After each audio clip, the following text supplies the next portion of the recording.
외국 사람들이 모여 있는 곳을 이렇게 보면은 별것 아닌 일 같은데도 박장대소를 하면서 많이 이렇게 웃는 것을 보게 됩니다. 왜 그럴까? 그 이유를 제가 생각해 보았는데 두 가지 이유가 있다고 생각이 되어졌습니다. 첫 번째 이유는 배려하는 것, 다른 사람에 대한 배려를 하는 겁니다. 앞에서 누군가가 무언가를 이야기할 때 잘 경청하고 몰입하고 잘 듣는 것은 배려를 잘 하는 사람들이 하는 것이죠. 앞에서 누군가가 웃자고 하는데 웃어주지 않는 사람들은 배려심이 없는 사람이에요. 잘 이렇게 웃어주는 사람이 배려심이 있는 겁니다. 웃자고 하는데 안 웃으면 그것처럼 썰렁한 일이 없는 것이죠. 제가 가끔 이렇게 설교하면서 웃자고 할 때가 있어요. 그런데 안 웃는 경우가 있습니다. 그러면은 설교에 굉장히 영향을 받아요. 지장을 많이 받습니다. 이건 저뿐만이 아니라 설교를 한 설교를 몇백 번씩 600번씩 하셨다는 김동호 목사님 오셔서 설교하실 때에도 이거 왜 다른 교회에서 다 웃는데 왜 이 교회는 안 웃습니까? 그러면 당황합니다. 그런 이야기를 하셨던 것이 기억이 나는데 설교의 대가들도 웃어야 될 타이밍에 웃지 않으면 당황하는 거예요. 좀 웃으세요. 또 하나 더 중요한 이유는 그 순간을 잘 이렇게 즐기려고 하는 그런 태도를 갖고 있는 것을 보게 됩니다.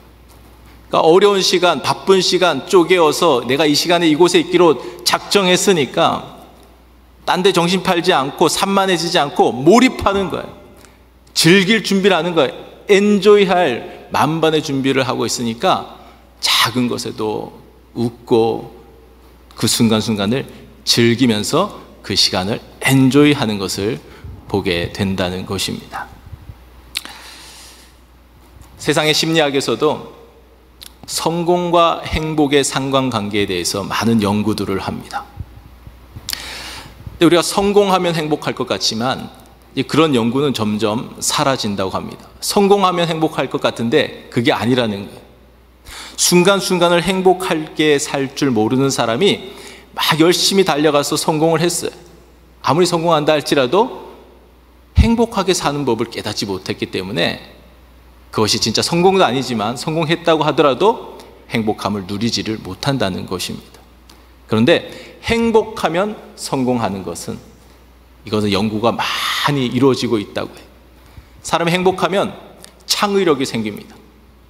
그리고 도전의식도 생깁니다. 모험을 즐기게 됩니다. 막 해보는 거예요. 그러니까 즐겁게 모든 것들을 행복을 누리면서 하니까 성공의 삶이 이루어지게 되더라는 것이죠.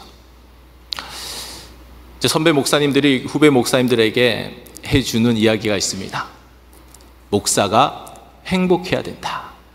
목회자가 행복하지 않으면 교회는 절대로 행복해질 수가 없다. 목회자는 책임지고 행복해야 된다. 그래야 행복의 에너지가 강단을 통해서 흘러갈 수 있기 때문이다. 목회를 해보니까 왜 그렇게 이야기해 주셨는지 온몸으로 느낄 수가 있습니다. 제가 행복할 때 교회 분위기가 밝아져요. 근데 제가 힘들고 자꾸 눌리면은 교회가 침체되는 것을 느낄 수가 있습니다. 그것을 깨달은 저로서 이번에 동산 인도자들 새롭게 세우고 9월 달에 시작하면서 제가 동산 인도자들에게 주문한 것도 바로 이겁니다. 여러분은 책임지고 행복하셔야 됩니다. 여러분이 행복하지 않으면 여러분이 섬기는 동산이 행복할 수가 없습니다. 책임지고 행복해지셔야 됩니다. 여기 동산원들이 많이 앉아 계시는데 여러분의 동산을 섬기시는 동산 리더들을 존중히 여기고 자꾸 그들이 행복하게 동산을 섬길 수 있도록 잘 협력하고 그들 위해서 기도하셔야 됩니다. 동산 인도자들을 위해서도 그렇게 해야 되지만 궁극적으로는 나를 위해서 그렇게 해야 되는 거예요. 동산 인도자가 행복할 때 내가 행복할 수 있기 때문에. 그리스도인은 행복한 사람이어야 합니다. 예수 믿는데 내 영혼에 행복이 없다, 내 마음에 기쁨이 없다, 내 얼굴에 미소가 없다, 그거는 둘 중에 하나입니다. 안 믿거나 잘못 믿거나. 예수님을 제대로 믿으면 마음의 행복으로 가득 차요. 내 영혼이 기쁨으로 춤춰요. 어떤 상황 가운데서도 신비스러운 미소를 잃지 않습니다.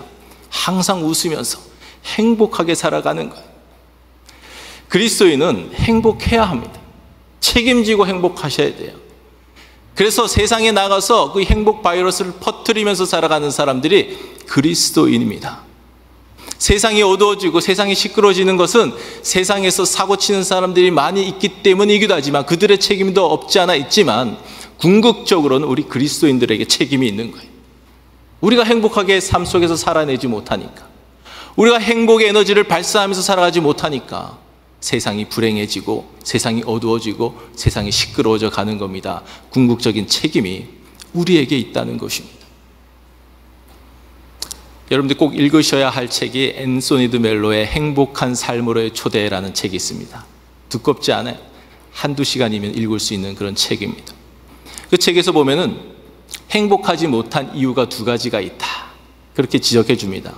첫 번째 이유는 잘못된 소유에 대한 집착 때문에 행복하지 못하다는 겁니다.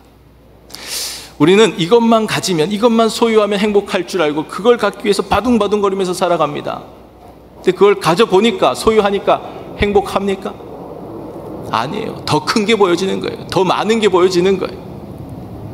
여기까지만 올라가면 행복할 줄 알았어요. 그래서 바둥바둥거리면서 올라갔어요.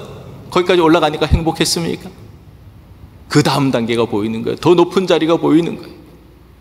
계속 우리는 부족함을 느끼면서 살아가는 겁니다. 언제 행복을 누릴 수가 있느냐? 나보다 크신 분이 나에게 온전히 임하셔야 돼요. 나보다 크신 분이 나의 영혼을 덮으셔야 돼요. 그때 비로소 만족함을 누릴 수가 있다는 것입니다. 또 하나 행복하지 못한 이유는 두려움 때문이라고 그 책은 말합니다. 미래가 어떻게 될까? 건강이 어떻게 될까? 내 자녀들이 어떻게 될까? 내 재산이 어떻게 될까? 내가 죽으면 어떻게 될까? 이 두려움이 나를 행복하지 못하게 만든다는 거예요. 여러분 혹시 지금 두려움이 있습니까? 이 두려움은 영적인 문제예요. 이 두려움은 자꾸 악한 영이 우리의 영혼을 짓눌러서 자꾸 우리를 두려움에 빠지게 만드는 겁니다. 디모데후서 1장 7절에 보면은 하나님께서 우리에게 주시는 마음은 두려워하는 마음이 아니요 라고 분명하게 말씀하십니다. 하나님은 우리 안에 있는 두려움을 내어 쫓아주시는 분이시지 우리를 두렵게 만드는 분이 아니라는 거예요. 그럼 우리에게 두려움을 주는 존재는 누구냐? 사탄이라는 겁니다. 악한 영이 자꾸 우리의 영을 짓눌러서 우리에게 자꾸 두려움을 불어넣는 거예요. 하나님의 지하운동이라는 책을 쓰신 분이 범브란트 목사님이라는 분이에요. 이름에 범자가 들어가는 분들은 평범하지가 않습니다. 지금 이럴 때가 웃어야 될 타이밍이에요. 지금 웃는 분들이 배려심이 있는 분들입니다. 이분이 루마니아 공산 치하에서 목회하시다가 이유도 없이 붙잡혀가서 14년간이나 거기에서 옥살이를 하셨어요. 처음에 3년간은 빛도 들어오지 않는 그런 독방에 갇혀서 고통 가운데 살아가셨습니다. 그러다가 재판이 있었는데 사형 판결을 받았어요. 아무리 목사님이지만 두려운 마음이 가득하게 된 거예요. 하나님, 제가 이렇게 이 세상을 떠나야 하는 것입니까? 이러려고 하나님께서 저를 이 세상에 보내신 것입니까? 이 나이에 제가 형장의 이슬로 사라져야 하는 것입니까? 불평과 원망 가운데, 두려움 가운데 이런 원망의 말을 쏟아놓기 시작했습니다. 그때 하나님께서 그에게 나타나셔서 말씀하셨어요. 사랑하는 종아, 성경에 두려워하지 말라는 말씀이 몇 번이나 기록되어져 있느냐. 그 음성이 들리니까 이 목사님이 처음부터 성경을 다시 읽기 시작했어요. 두려워하지 말라는 말씀이 나올 때마다 동그라미를 치면서 숫자를 세어보면서 쭉 읽어가니까 366번의 두려워하지 말라는 말씀이 성경에 기록되어져 있는 거예요. 이렇게 많은 말씀이, 이렇게 두려워하지 말라는 말씀이 366번이나 기록된 이유가 무엇이냐? 1년 내내 하루도 두려움에 빠지지 말고 살아가라는 것이 나의 뜻이란다. 그러니까 목사님 궁금한 생각이 들었어요. 1년은 365일인데 왜 366번입니까? 하나님 주신 마음이 4년마다 윤년이 있지 않느냐. 그 하루마저도 두려워하지 말고 평생 동안 두려움 없이 살아가는 것이 내가 너를 향한 뜻이란다. 그것이 딱 깨달아지니까 마음 가운데 채워져 있던 두려운 마음들이 싹 사라졌다. 성령으로 충만하게 되고 그 감옥 한가운데서도 그 어두운 가운데서도 승리하면서 살아가니까 하나님께서 기적을 나타내 보여주셔서 석방되게 하시고 그를 통하여 하나님의 나라가 놀랍게 이루어지게 하셨다는 거예요. 여러분 지금 행복하지 못하다면 다 이 두 가지 이유 가운데에 속하는 거예요. 잘못된 소유에 대한 집착, 욕망, 야망, 또 하나는 두려움. 이 두 가지를 한 번에 해결할 수 있는 것이 있는데 그것이 뭐냐면 주님의 사랑 안에 거하는 것입니다. 9절 말씀 같이 한번 읽어보겠습니다. 9절입니다. 시작. 아버지께서 나를 사랑하신 것 같이 나도 너희를 사랑하였으니 나의 사랑 안에 거하라. 이 세상에서 나보다 크신 분은 우리 주님밖에 없습니다. 여러분 사람은 다 동등한 존재예요. 여러분보다 나이가 많다고 여러분보다 키가 더 크다고 더 큰 존재가 아니라 다 동등한 존재입니다. 그렇기 때문에 우리는 누구 앞에 가서 열등감 가질 필요도 없고 비굴하게 살아갈 필요도 없고 누구 앞에 가서 교만해져서 무시하거나 깔보아서도 안 되는 겁니다. 그냥 서로 다 돕고 이해하고 용납하고 사랑하면서 살아가야 할 존재라는 거예요. 오직 나보다 크신 분은 주님밖에 없습니다. 그 주님이 내 안에 탁 채워질 때에 내가 그 주님의 사랑의 품에 푹 안길 때에 그때 비로소 부족함이 없음을 고백하게 되는 거예요. 욕심, 욕망 그걸 다 눈 녹듯이 사라지고 주님 안에서 부족함이 없습니다. 나는 만족합니다. 주님 한 분만으로 나는 만족합니다. 찬양할 수 있는 것입니다. 주 예수보다 더 귀한 것은 없습니다. 그 어떤 명예도 그 어떤 권력도 그 어떤 권세도 그 어떤 것과도 비교할 수도 없고 바꿀 수 없는 분이 오직 우리 주님밖에 없습니다. 그 고백하게 된다는 것입니다. 주님의 사랑 안에 거할 때. 또한 두려움에서 벗어날 수 있는 방법도 주님의 사랑 안에 거하는 것. 요한일서 4장 18절 말씀 같이 읽어보겠습니다. 시작. 사랑 안에 두려움이 없고 온전한 사랑이 두려움을 내쫓나니 두려움에는 형벌이 있음이라. 두려워하는 자는 사랑 안에서 온전히 이루지 못하였느니라. 두려워한다는 것은 뭘 의미하느냐면 내 마음에 믿음이 없다는 겁니다. 믿음이 없기 때문에 두려워하는 거예요. 믿음이 있으면 영생이에요. 믿음이 없으면 영벌이에요. 나의 영혼이 감지하고 있는 겁니다. 믿음이 없는 사람들은요 감지하고 있어요. 내가 죽음 이후에 영벌에 들어가게 되는 것이구나. 그러니까 자꾸 두려운 거예요. 영생이 확정되어져 있는 사람들은요 그 누가 나를 두렵게 만들어도 두려움에 빠지지 않습니다. 사망의 음침한 골짜기를 다니도 전혀 두려움이 없어요. 영생이 확정되어져 있기 때문에.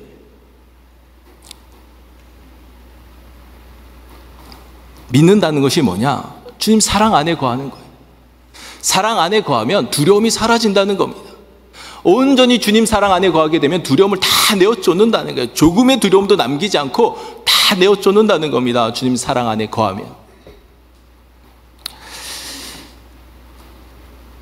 그렇다면 주님의 사랑 안에 거하는 것이 뭐냐? 이 질문이 나와야 정상이죠. 주님의 사랑 안에 거한다는 것이 뭔지 오늘 10절에서 구체적으로 말씀해 주고 있습니다. 10절, 본문 10절 말씀 읽습니다. 시작.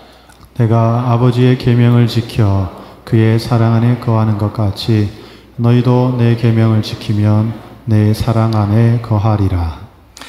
사랑 안에 거하는 것이 뭐라고요? 계명을 지키는 것이. 계명을 지키는 것, 주님께서 우리에게 주신 계명을 지키는 것이 주님의 사랑 안에 거하는 것이다 라는 겁니다. 추상적인 얘기가 아니에요. 구체적인 이야기입니다.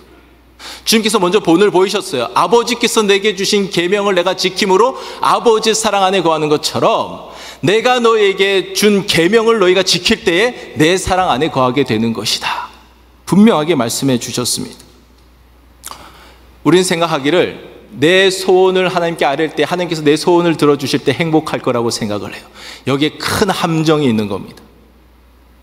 내 소원을 아뢰서 내 소원이 응답되어질 때 행복할 것 같은데 그게 진짜 행복이 아니라 진짜 행복은 언제 찾아오느냐 하면은 나를 향한 하나님의 소원이 무엇인지를 깨닫고 그 소원대로 살아갈 때에 진짜 행복이 무엇인지를 깨닫게 된다는 거예요. 여러분, 이 말의 의미를 아십니까?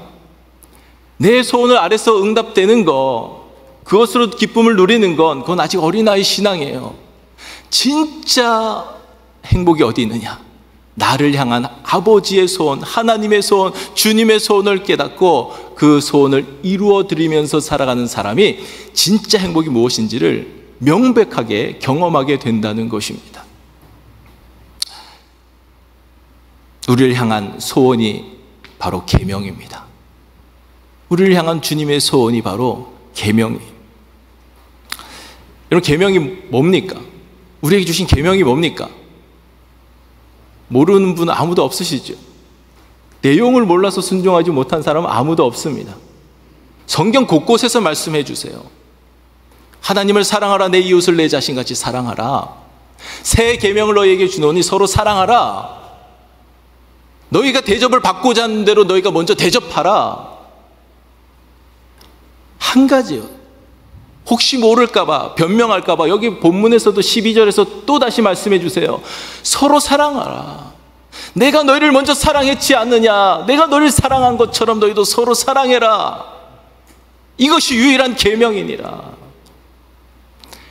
알아듣지 못하게 어렵게 말씀하시는 게 아니에요. 너무 단순하고 너무 명백하게 말씀해 주십니다.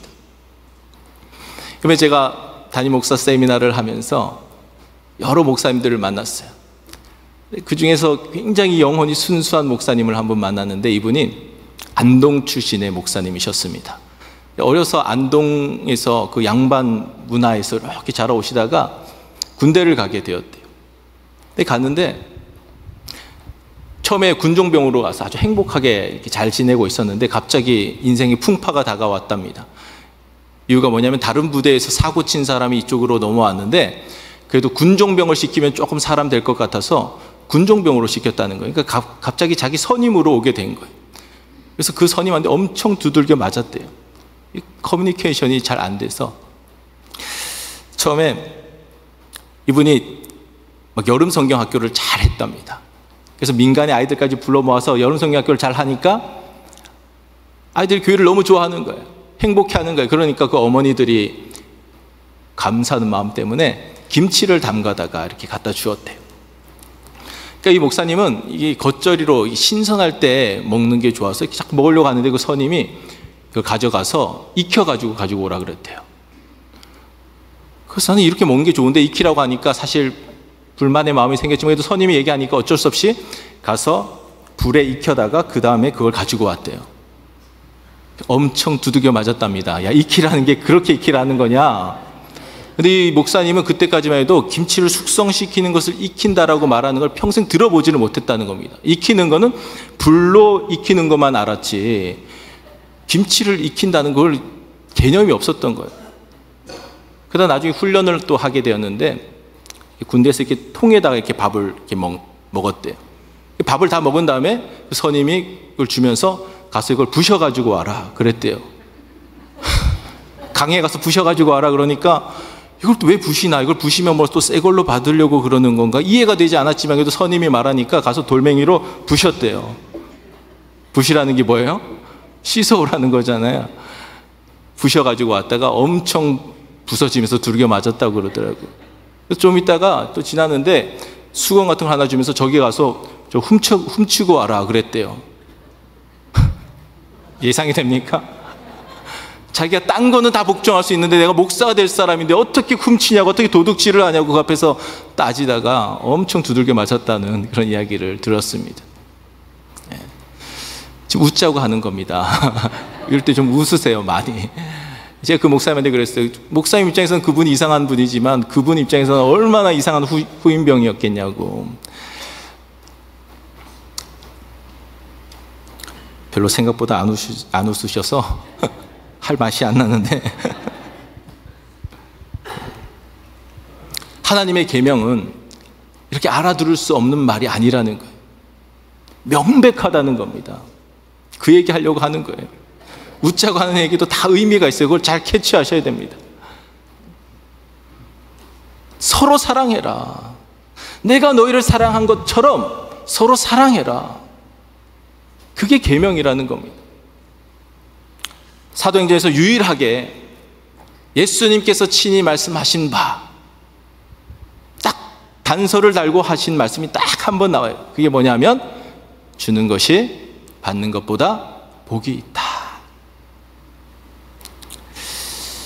여러분, 언제 우리가 진짜 행복하냐면요, 받을 때 행복할 것 같지만 받을 때의 행복은 아주 작은 행복이에요. 진짜 행복은 언제 우리 가운데 느껴지느냐? 줄 때 진짜 행복이 느껴진다는 겁니다. 가만히 보면은 이 주는 맛을 본 사람, 이 주는 것의 행복을 경험한 사람은요, 계속 줘요.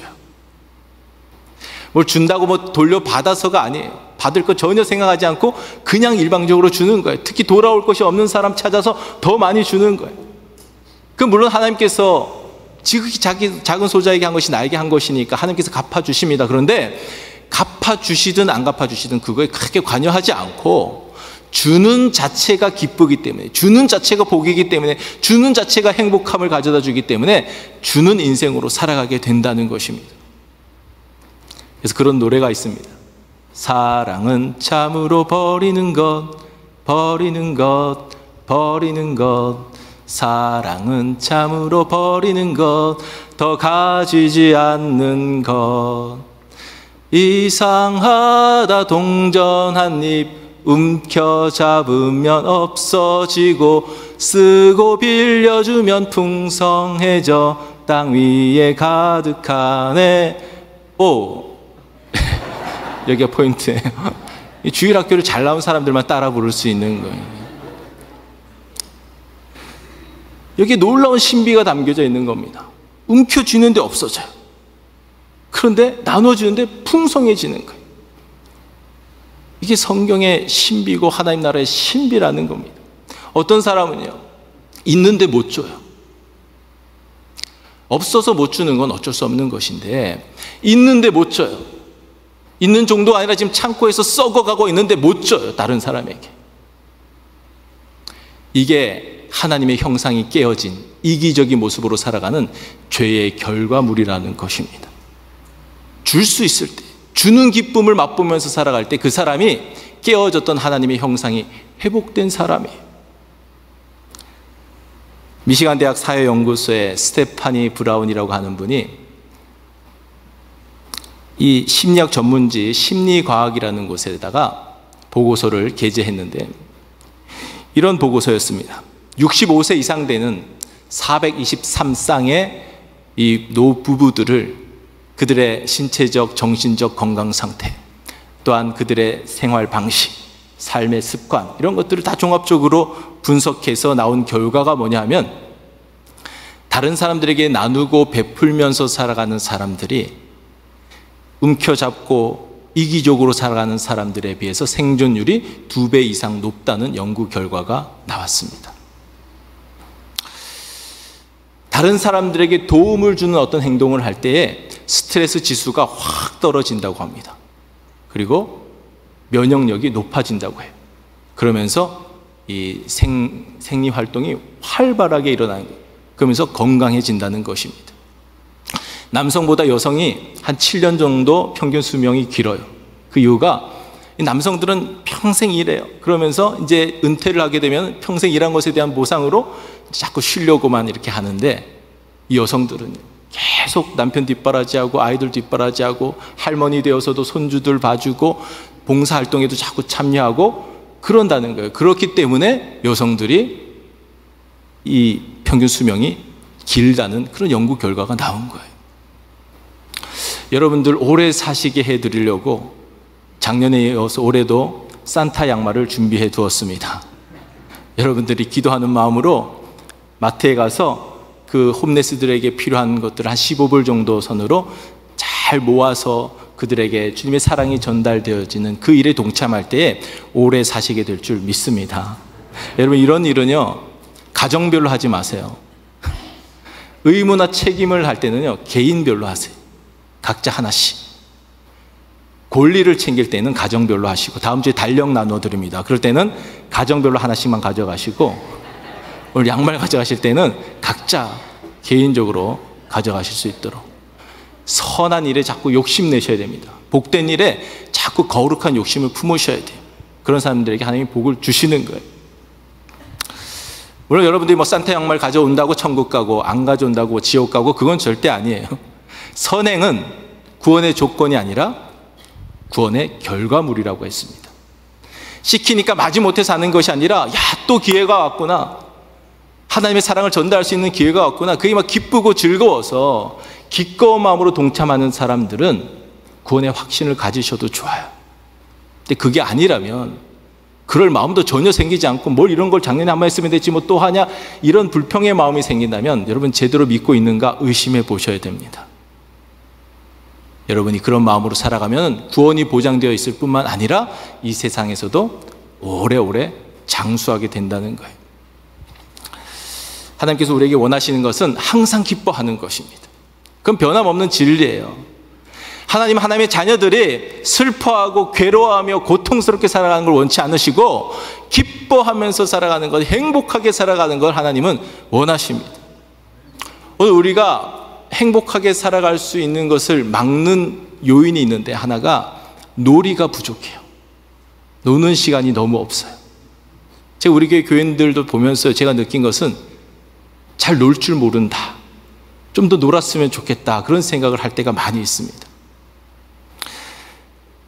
어떤 분들은 뼈 빠지게 일하다가 노년이 돼서 뼈 끼우는데 돈 다 쓰면서 살아가요. 그것처럼 허무한 인생이 어디 있습니까? 토마스 아퀴나스라고 위대한 신학자가 있습니다. 신학의 한 획을 그으신 분이에요.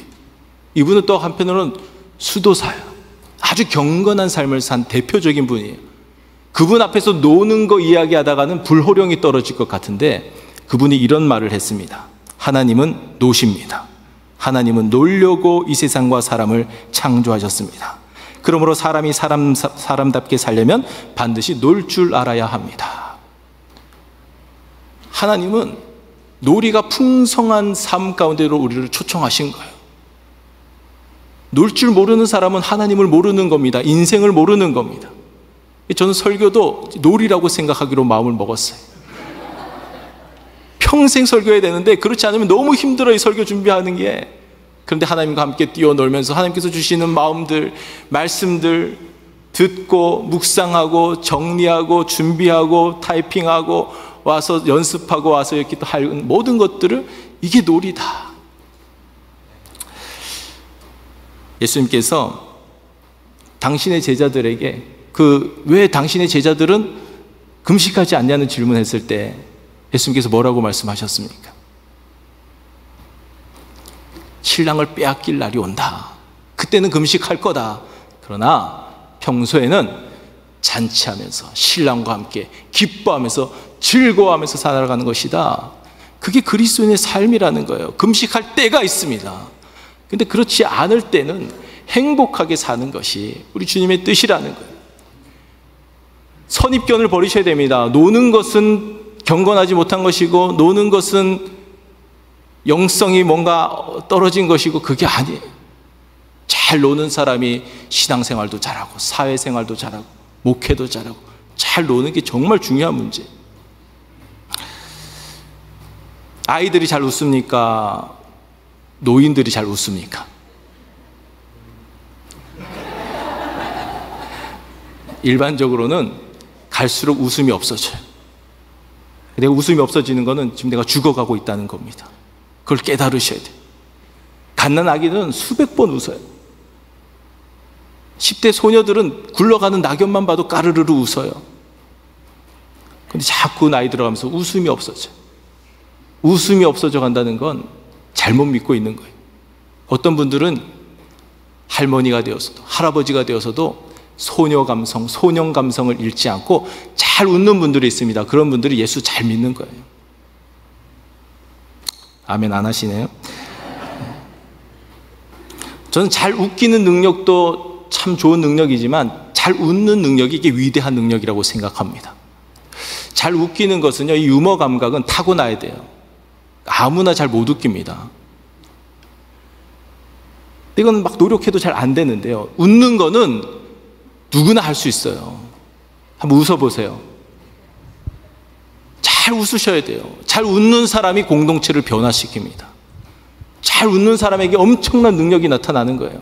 제가 이번에 세미나를 하면서 한 사모님을 보았는데 이 사모님이 너무 잘 웃는 분이, 그냥 항상 웃을 준비가 되어져 있고, 그냥 웃는 것도 그냥 이렇게 조용히 웃는 게 아니라 하하 호호 깔깔 하면서 그냥 막 손뼉 치면서 옆 사람을 때리면서 발을 구르면서 막 그러면서 웃는 거예요. 제 집사람도 엄청 잘 웃는 스타일인데 잘 웃어서 제가 결혼해 줬거든요. 근데 둘이 만나니까 거의 뭐 전문 방청객 수준으로 웃어요. 그러니까 사람들이 서로 얘기하는 거예요. 그 앞에 와서 서로 얘기하는 거예요. 솔직히 이번 강의들은 저는 그냥 그저 그랬습니다. 뭐 배운 것도 좀 있지만 그냥 그저 그랬는데, 오히려 그냥 목사님들과 사모님들과 같이 이야기하면서 많은 치유와 힐링이 있었어요. 강의가 끝났는데 밤이 늦었는데도 돌아갈 생각을 안 하니까 얘기하는 게 너무너무 재밌으니까. 그렇게 얘기하는 가운데에 많이 웃다 보니까 마음이 열리는 거예요. 마음이 열리니까 친해지니까 속 이야기들을 하기 시작합니다. 속에 있었던 쓴뿌리들, 속에 있었던 응어리들, 힘들었던 일들, 괴로웠던 일들, 아팠던 일들을 한 분 한 분씩 막 털어놓으니까 갑자기 또 눈물바다가 되는 거예요. 그러니까 같이 붙잡고 그 한 분 한 분을 위해서 기도해주고, 이게 무슨 세미나가 아니라 완전 치유 집회 다녀온 기분이었어요. 저는 막 설정된 치유 집회 이런 거 되게 안 좋아하거든요. 전혀 계획이 없었는데 그냥 서로 오픈하면서 서로 웃으면서 이야기하다가 친해지고 속 이야기를 하면서 서로 기도하는 가운데 놀라운 치유의 역사를 경험하게 되었다는 겁니다. 많은 목사님들이 끝나고 돌아가면서 그런 이야기를 하셨어요. 정말 이민 목회하면서 너무너무 지쳐 있었대. 이번에도 올 수 있는 상황이 아니었대. 바로 지난주에도 어떤 사건이 터져가지고 너무너무 괴로웠대. 올 수 없는 상황인데 뭔가 이끌려서 왔다는 거야. 이러려고 하나님께서 나를 여기로 이끌어 오셨구나. 마음 가운데 있던 응어리가 완전히 해결되었다는 거예요. 다시 달려갈 수 있는 힘을 얻었다는 겁니다. 다시 내가 달려가야 할 그 길, 힘차게 달려갈 수 있는 새 힘을 공급받았다고, 너무너무 귀한 시간이었다고, 너무너무 감사하다고 그렇게 이야기를 하면서 돌아가셨습니다. 저도 기도 제목이 생겼어요. 우리 교회가 이런 교회였으면 좋겠다. 자꾸 모이게 힘쓰고, 모여서 자꾸 좀 잘 놀고, 동산별로 선교회별로 자꾸 모여서 좀 잘 놀고, 모여서 하하하 호호 깔깔거리면서 좀 웃고 웃음꽃이 좀 만발하고, 그러면서 좀 더 친해지고, 그 상황 속에서 삶을 나누고 기도 제목을 나누고 속에 있는 이야기들 서로 나누고 같이 기도하고, 그럴 때 더욱 하나 되는 것이고, 하나 되면 할 일이 보여지는 거예요. 그러면 힘을 합쳐서 하는 거예요. 누가 시켜서가 아니라, 마지못해서가 아니라, 부담감으로 하는 게 아니라 즐겁게 하는 거예요. 힘을 합쳐서. 그게 좋은 교회의 모습인 겁니다. 여러분, 한 분 한 분도 세상 속에서 이리 치이고 저리 치이고 살다가 교회만 오면 치유가 일어나는 거예요. 교회만 오면은 이 행복 에너지로 바뀌어지는 거예요. 모든 불행과 두려움은 다 사라지고 기쁨으로, 행복함으로 충만케 되어지는 겁니다. 그 마음으로 세상 가운데 나가서 만나는 모든 사람들에게 이 행복 바이러스를 퍼뜨리면서 살아가는 거예요. 그 사람이 행복한 그리스도인인 것입니다. 11절 말씀 읽어보겠습니다. 시작. 내가 이것을 너희에게 이름은 내 기쁨이 너희 안에 있어 너희 기쁨을 충만하게 하려 함이라. 계명을 주신 이유가 뭐라고요? 부담감을 주려고? 아니죠. 기쁨을 주시려고. 나의 기쁨이 너희에게 충만케 하기 위하여서 계명을 주셨다는 겁니다. 우리를 못 살게 굴려고가 아니에요. 힘겹게 버겁게 살라고 그냥 어깨에 짐을 막 얹어주는 게 아닙니다. 기쁨이 충만하게 하시려고 여러분에게 계명을 주시고 여러분에게 사명을 주시고 할 일을 맡겨주시는 거예요. 기쁨이 충만하게 하시려고. 예수님께서 불행과 절망 가운데 있던 베드로를 찾아오셨죠. 찾아오셔서 너 왜 나 배신했느냐, 또 왜 나 떠나갔느냐, 왜 나를 부인했느냐, 왜 저주하면서 부인했느냐, 왜 이렇게 멀리 도망갔느냐, 그렇게 따져 묻지 않으셨습니다. 요한의 아들 시몬아, 네가 나를 사랑하느냐. 그 앞에 전 생략된 말이 있다고 생각해요. 네가 나를 떠나가도, 너는 나를 배신해도, 네가 나에게 등 돌려도, 네가 나에게서 멀리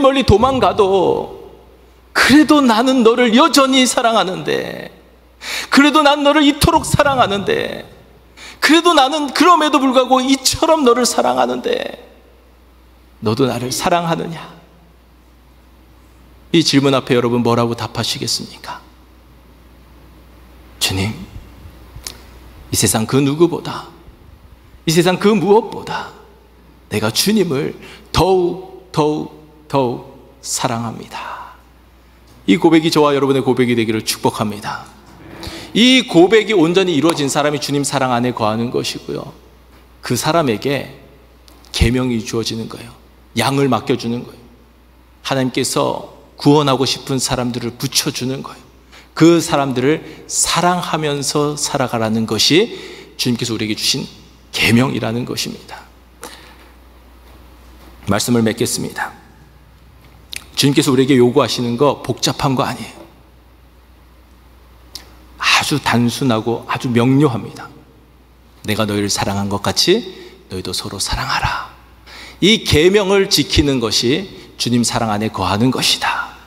주님 사랑 안에 거할 때에 이 세상에서는 줄 수도 없는 기쁨, 이 세상에서는 알 수도 없는 그 행복이 너희 가운데 충만케 되어질 것이다. 내가 넘치도록 쏟아부어 줄 것이다. 그거 아끼지 말고 세상에 가서 마음껏 쏟아부으면서 살아라. 또 오면 또 채워줄 거다. 더 많이 채워줄 것이다. 여러분 먼저 체험받고 세상 가운데 나가서 불행함 가운데, 어두움 가운데, 괴로움 가운데 살아가는 사람들에게 이 주님의 기쁨과 이 주님의 행복을 퍼뜨리며 살아가시는 행복한 그리스도인 되시기를 주의 이름으로 간절히 축원합니다.